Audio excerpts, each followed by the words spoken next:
Het jy al ooit gewonder wat gebeur as dinge regtig skeefloop op 'n lughawe? Wel, vandag duik ons diep in presies dit. Die ongelooflike stelsel wat ontwerp is om lewens te red wanneer elke sekonde tel. En ons doen dit aan die hand van die planne van die kenners self.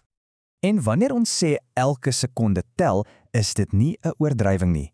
'n Vliegtuigbrand kan in minder as 3 minute onoorleefbaar word. Vir die mense aan boord en vir die spanne op die grond is dit 'n desperate wedloop teen tyd. So dit bring ons by die kernvraag. Wat is die heel belangrikste werk van 'n lughawe brandweerman? Die antwoord gaan jou dalk verras.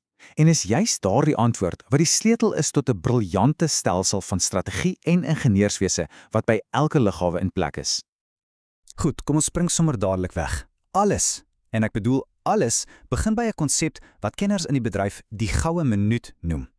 Hierdie venster van 2 tot 3 minute, dis nie 'n riglyn nie, dis 'n harde reël. Vanaf die oomblik wat daai alarm afgaan, het die heel eerste brandweerwa presies so lank om by die verste punt van enige aanloopbaan uit te kom en te begin blus. Geen uitsonderings nie. En hier is die ding wat jou kop gaan ruk.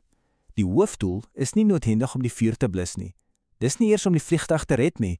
Nee, die hoofdoel is om lewens te red, om mense uit daai vliegtuig te kry. En om dit te doen, kort jy 'n heeltemal ander tipe strategie en wat eintlik teen jou instinkte indruis. So, hoe doen jy dit? Hoe red jy mense as jy weet jy gaan nie die hele brand kan blus nie? Die antwoord is eintlik ongelooflik slim. Jy skep iets wat hulle die oorlewingsborrel noem. Kyk, die hele konsep is so eenvoudig, dis briljant. In plaas daarvan om die hele brand te probeer blus, wat dikwels onmoontlik is, fokus hulle al hulle water en skuim op een spesifieke area, die stukkie reg langs die romp van die vliegtuig. Hoekom? Om 'n veilige ontsnaproete oop te hou vir die passasiers. En dit, mense, is 'n totale kopskuif. Die ou manier was blus die brandstof. Die nuwe, moderne manier is beskerm die mense. So jy veg nie meer teen die hele brand nie, jy skep amper 'n veilige tonnel reg deur die vlamme sodat mense kan uitkom. Dis 'n heeltemal ander manier van dink. Okay, so dit klink alles goed en wel. Maar hoe weet 'n lughawe presies hoeveel beskerming, hoeveel brandweerwaans en water hulle nodig het? Wel, dis nie sommer nat vingerwerk nie. Daar's 'n baie elegante stelsel in plek. Elke lughawe se brandbestrydingsdiens word presies geskaal aangepas vir die tipe vliegtye wat daagliks daar land en opstyg. Dink daaraan as pasgemaakte veiligheid, nie 'n one-size-fits-all oplossing nie. So, hoe werk dit? Elke lughawe word gekategoriseer op 'n skaal van 1 tot 10. 'n Kategorie 1, byvoorbeeld, is vir 'n klein vliegveld met klein vliegtuigies soos 'n Cessna. Maar 'n kategorie 10, dis vir die grootes, die internasionale lughawens wat 'n Airbus A380 of 'n Boeing 747 hanteer. Die reël is eenvoudig: hoe groter jou grootste vliegtuig, hoe hoër jou kategorienommer. En wat bepaal daai kategorie?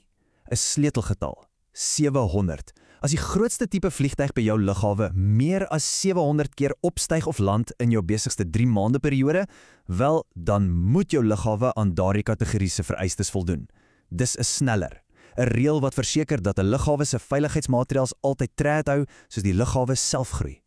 Goed, so jy het jou strategie, jy het jou blauwdruk, maar jy het natuurlik die regte gereedskap nodig om die werk te doen. En ons praat hier van 'n hoogs gespesialiseerde arsenaal. Basies gebruik hulle 'n 1-2 hou. Eerstens is daar die hoofblusmiddel. Dis 'n spesiale, hoë prestasie skuim wat letterlik 'n kombers oor die vuur gooi en dit versmoor. Dan vir die kleiner, meer hardnekkige vure, soos 'n engine wat brand, het hulle 'n aanvullende middel, 'n droë poeder wat blitsvinnig werk. En kyk net 'n bietjie hierna. Hierdie syfers wys jou presies hoe ernstig dinge raak. By 'n klein kategorie 3 lughawe het jy so 1.500 liter water nodig vir jou skuim, maar spring na kategorie 9, daai syfer skiet op na meer as 24.000 liter. Dis 'n reuse sprong en dit wys jou net die skaal van die bedreiging waarmee hulle werk as 'n groot vliegtuig betrokke is. Maar goed, jy kan al die water en skuim in die wêreld hê. Dis absoluut nutteloos as jy dit nie betyds by die brand kan kry nie. En dis waar die ware sterre van die vertoning inkom, die superhelde van die aanloopbaan. Ek praat natuurlik van die brandbestrydingsvoertuie self. Ja nee, vergeet van jou gewone munisipale brandweerwa. Hele dinge is op 'n ander vlak. Dis basies supergelaaide renmotors wat toevallig duisende liters water dra. Dink daaroor, van 0 tot 80 km/h in minder as 25 sekondes. Hulle het 4-wielaandrywing sodat hulle teen 'n hoë spoed oor enige terrein kan jaag. Dis ongelooflike masjiene. En om net een van hierdie voertuie aan te skaf, is 'n massiewe proses op sy eie. Dis nie soos om 'n kar te gaan koop nie. Hulle kyk na elke liewe tegniese detail om seker te maak die voertuig is perfek vir daardie spesifieke lughawe se unieke behoeftes. Okay, so kom ons vat gou voorraad. Ons het die strategie, die oorlewingsborrel. Ons het die bloudruk, die kategoriestelsel en ons het die gereedskap, hierdie ongelooflike voertuie. Nou, hoe kom dit alles saam in 'n gekoördineerde aanval wanneer daai goue minute begin tik? Want op die ou end kom al hierdie beplanning, al die tegnologie en al die opleiding neer op een enkele oomblik. 'n Perfek uitgevoerde hoë spoedreaksie. En hoe verseker hulle daai spoed? Wel, een van die sleutels is hierdie roosterkaarte, die hele lughawe. Elke liewe hoekie en draai word op 'n gedetailleerde kaart uitgelê. Dit beteken, maak nie saak hoe sleg die sigbaarheid is nie. Digte mis, stikdonker nag. Die spanne weet presies wat die vinnigste en veiligste roete is om by 'n voorval uit te kom. En die oomblik wat hulle op die toneel aankom, is dit nie chaos nie. Dis 'n fyn beplande protokol.